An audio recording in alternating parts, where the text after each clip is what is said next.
छोड़ के दूसरा ले लीजिए। बोलिए वृंदावन बिहारी लाल की जय। बार बार कथाओं में आप लोगों ने यह सुना कि सत्यनारायण भगवान के प्रसाद को त्याग करने से बड़ा दुख होता है। क्या होता है, आइए इस अध्याय में जानने को मिलेगा। सूत जी कहते हैं कि एक समय में तुंगध्वज नाम का राजा था, नाम था तुंगध्वज। प्रजा को बड़ी प्रेम करता था, इतना प्रेम करता था प्रजा से कि जितना उतना अधिक कोई अपने पुत्र से भी नहीं कर सकता है। इतना प्रजा से प्रेम करता था। परिणाम एक समय तानाशाह हो गया। वो तानाशाह का मतलब जब किसी व्यक्ति के अंकुश लगाने वाला कोई व्यक्ति नहीं रहे तो उसको गलत मार्ग से जाने में कोई रोक नहीं सकता है। यदि आपके हमारे जीवन में कोई ऐसा व्यक्ति है रोक टोक करने वाला, तो ईश्वर को धन्यवाद दीजिए कि हमको कम से कम गलत रास्ते पर जाने से रोक लेगा। गलत रास्ते पर जाने नहीं देगा वो व्यक्ति। लोग कहते इतना बड़ा टीका क्यों लगाते? टीका भी बड़ा रक्षा करता है। इतना बड़ा टीका लेकर के दारू की दुकान पर नहीं खड़ा हो सकते। हाँ, वो रोक देगा। ये सब सनातन के नियम है, ये सब जो भूषण है। सिंदूर लेकर के कहीं आप गलत जगह पर नहीं जा सकते। समझ जाएगा इसका विवाह हुआ, इसका रक्षक कोई है। उसी प्रकार से ये सब क्या है? भगवान के सब धार्मिक चिन्ह है।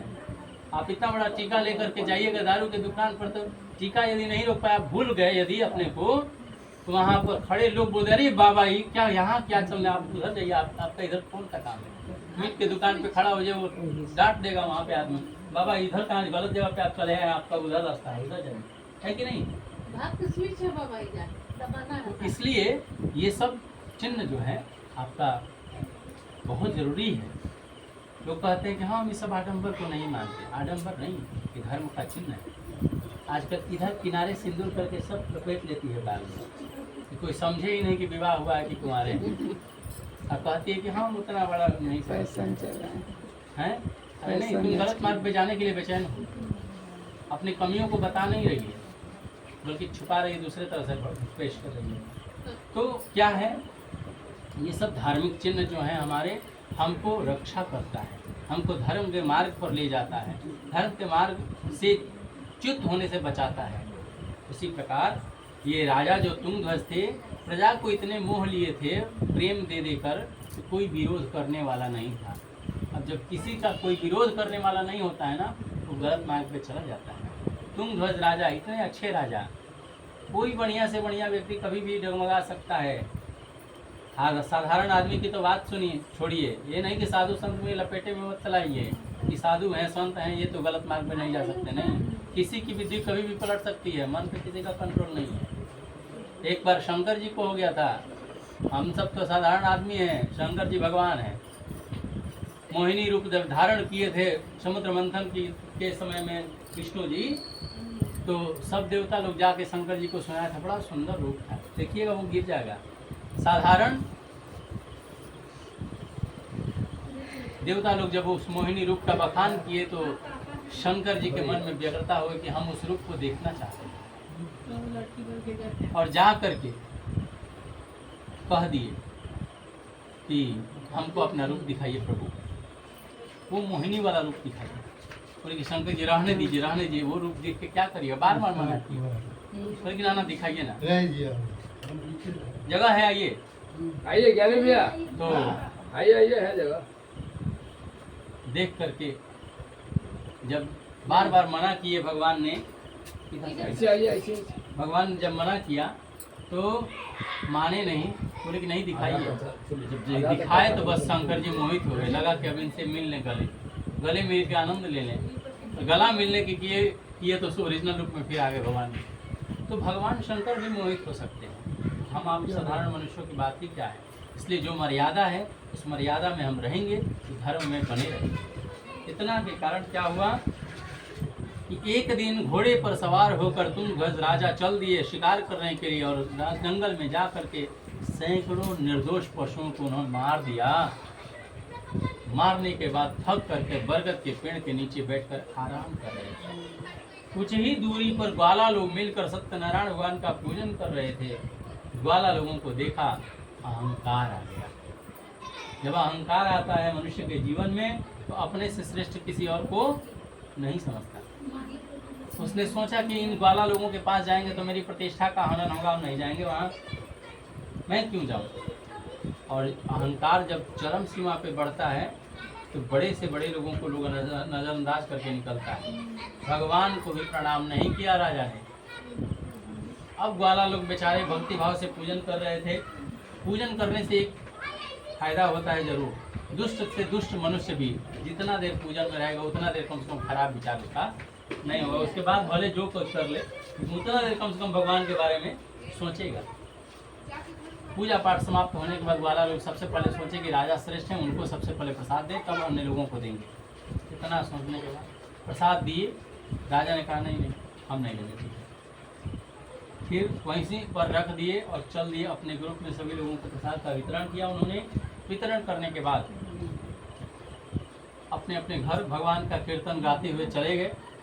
इधर जब निकले ये प्रसाद को उसी जगह पे छोड़ करके घर पे पहुंच गए दूसरे रास्ते से। जब घर पर गए तो नतीजा क्या हुआ, 100 पुत्र थे राजा के, सब मर गए। धन धान्य था सब नाश हो गया, मतलब तितर बितर हो गया, किसी काम लायक नहीं बचा।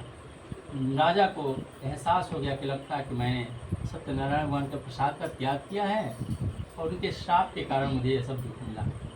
इतना सुनने के बाद उनके मन में विचार आया कि लगता है मुझे वहाँ जाना चाहिए जहाँ भगवान का पूजन हो रहा था। ग्वाला लोगों को जाकर अपने निमंत्रण दिए, बुलाए, अपने तरफ से कुछ धन भी लगाए और फिर बैठकर कथा सुने। अब गया वहाँ से प्रतिष्ठा का मार्ग। और जब कथा सुने भगवान से विनती की, हे प्रभु हमसे बहुत बड़ी गलती हुई है, क्षमा कर दीजिए। यही है हमारे करुणावत्सल दीनदयाल। अकारण करुणा वर्णालय कहा जाता है इनको, क्योंकि कारण नहीं ढूंढते हैं कि आप भक्त हैं कि क्या हैं, कारण अपने से बना देते हैं भगवान और आपको अच्छा फल देते हैं। और भगवान ने कृपा ही किया है तभी हम लोग मनुष्य के शरीर में आए हैं। भगवान नहीं कृपा करते तो हमारा इतना पुण्य कर्म नहीं है कि हम लोग मनुष्य जीवन में आ जाए। हम लोगों ने केवल पाप ही किया और भगवान कृपा करते हैं कि जाओ, इतना दिनों तक कितने योनियों में दुख भोग लिया, इस बार मैं मौका देता हूँ, अपॉर्चुनिटी देता हूँ, बढ़िया जगह पर जा करके कर्म करो, सत्कर्म करो, भगवान को स्मरण करो, ध्यान करो। हम और आप सब लोग गर्भ में भगवान से वचन लेकर देकर आए हैं, हे प्रभु मुझे गर्भ से बाहर तो निकालो, जन्म तो दो, मुझे इस गर्भ से बाहर निकलने के बाद केवल और केवल आपका स्मरण करूंगा, केवल और केवल आपका ध्यान करूंगा, केवल और केवल आपका पूजन करूंगा, इसके अलावा दुनिया में कोई काम नहीं करूंगा। हम आप सब लोगों ने यही वचन देकर आए हैं, लेकिन यहाँ आने के बाद केवल भगवान को छोड़कर सबको याद करने लगता है आदमी। इसलिए दुख होता है। आगे भगवान ने क्या किया कि क्षमा कर दिया और सभी यथावत धन कर दिया उसके अनुसार। इस प्रकार से उसको फल की प्राप्ति हुई है। अब मैं कुछ सवाल आप लोगों से पूछूंगा, थोड़ा उधर कर दीजिए, आप उस तरफ घुमा दीजिए, खाली इन लोगों के मुंह की तरफ हम इनसे सवाल पूछेंगे। घुमा दो, पूरा उस तरफ। हाँ बताइए आप लोग कि सबसे पहले सत्यनारायण भगवान का पूजन किसने किया था, बताइए। सबसे पहले सत्यनारायण भगवान का पूजन किसने किया था, ध्यान से सुन रहे हैं ना कथा आप लोग, सब लोग मौन हो गए हैं। एक सेकंड के लिए बताएंगे कि नहीं बताएंगे। राजा ने किए थे गंगा जी किनारे, नहीं वो तो बाद में किया। साधु तो बाद में किया। बताइए बताइए, सोचिए, मैं 10 सेकंड का टाइम देता हूँ।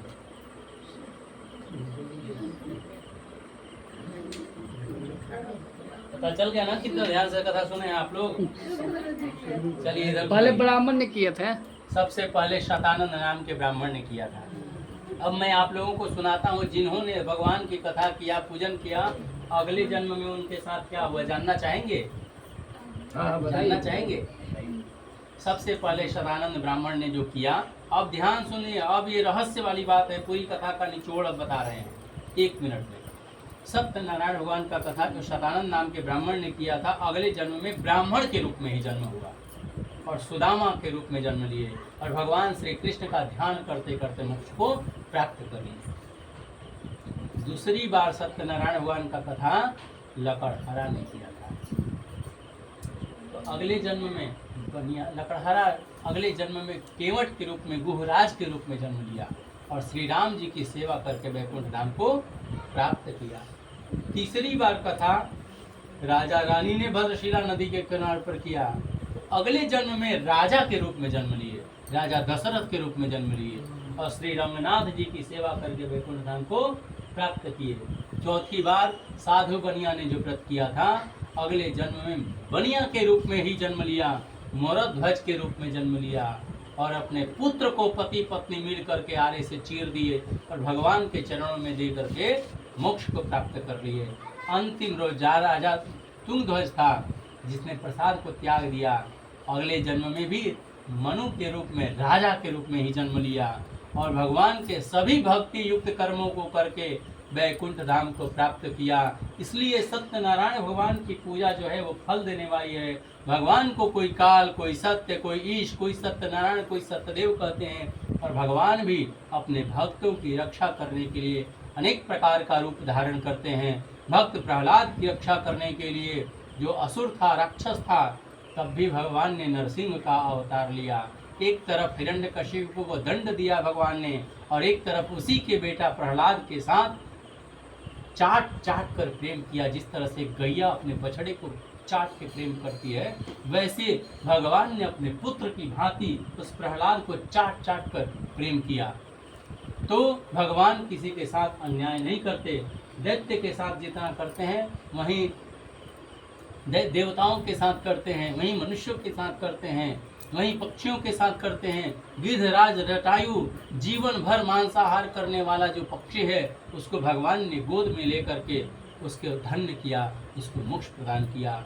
इसलिए ये ना सोचें कि बहुत बड़ा ज्ञानी कोई है मनुष्य, वही भगवान को प्राप्त कर सकता है। नहीं, आपके पास ज्ञान हो नहीं हो, कोई ऊंची जाति में है वही भगवान को प्राप्त कर सकता है। हम तो मलाह हैं, हम तो चमार हैं, हम तो ये हैं, ये नहीं सोचना है। भगवान केवल प्रेम के भूखा हैं। आप हृदय से किसी भी जाति में हो, किसी भी अवस्था में हो, ज्ञान हो न हो, पढ़े हो न हो, किसी भी स्थिति में भगवान को केवल प्रेम यदि आप करते हैं तो भगवान आपके लिए सदैव तत्पर हैं। इसलिए कोई मन में हीन भावना न रखे।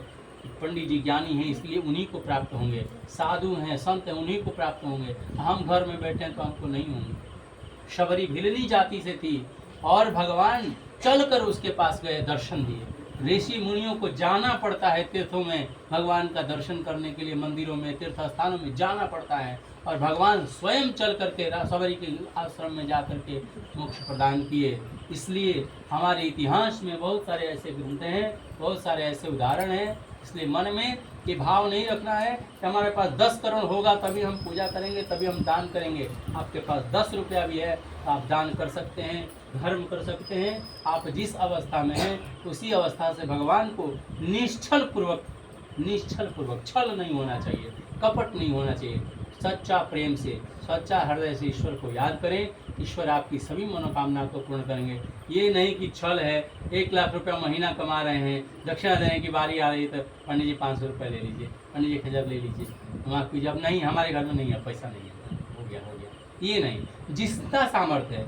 और ये नहीं कि 1000 हम महीने कमा रहे हैं, पंडित जी को 5000 देने के लिए कर्जा ले लिए, ये भी नहीं करना चाहिए। 1000 रुपये तो आप पंडित जी को 50 रुपये देकर गोड़ लीजिए, प्रणाम कर लीजिए। तो आप जिस अवस्था में हैं, जितना सामर्थ्य में है, अपने सामर्थ्य के अनुसार धन करना चाहिए, दान देना चाहिए, दक्षिणा देनी चाहिए, धर्म करना चाहिए और हर अवस्था से भगवान को पाने के लिए कहीं आपका धन बाधक नहीं बन सकता, आपका ज्ञान बाधक नहीं बन सकता, आपका जाति बाधक नहीं बन सकता, कोई चीज़ बाधक नहीं बन सकता। बस केवल और केवल आपके मन में प्रेम होना चाहिए। इसलिए भगवान ने स्वयं कहा है, राम ही केवल प्रेम पियारा, जान ले हुसो जान निहारा। इसलिए इस रहस्य को जान लीजिए। आज के बाद जीवन में भगवान के सामने बैठ करके कभी कोई बढ़ाइए नहीं, कभी रोइए नहीं कि हम गरीब हैं, हम सक्षम नहीं हैं, हम अधम हैं। कुछ भी इस तरह की बात भगवान को पसंद नहीं है। कौन माँ बाप चाहता है जी कि मेरा बेटा गरीब रहे? कौन माँ बाप चाहता है कि मेरा बेटा अपने आप को सड़ा हुआ कपड़ा पहने?